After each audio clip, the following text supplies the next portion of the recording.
মিষ্টিটা আমাদের ইসমাইল শেঠ দিয়েছিল 1000 রুপিস, তাতে আমরা কিছু একটু সহযোগিতা করে দিয়েছি, ব্যাস তাতেই আমাদের আজকে দুপুরে খাওয়া দাওয়া চলছে। কি বলছে বলো?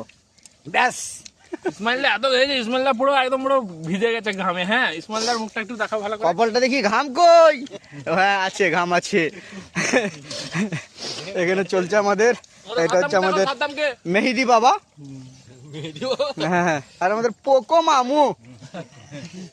এই যে আমাদের কানে চুল, বগলে চুল, ঘাড়ে চুল, কমিন, কাজল উদ্দিন, নস্কর সবাই আছে। এই আমাদের সর্দার রয়েছে লালটু মামু, আমরা আগের সপ্তাহে খাবো, ওই জন্য আগে থেকে আইবুড়ো ভাত খেয়ে দিচ্ছে আমাদের মামুকে। মেন সর্দার আমাদের। হ্যাঁ, সাদ্দাম কই, মাথা গুঁজে দিচ্ছ যে, কিছু বলো।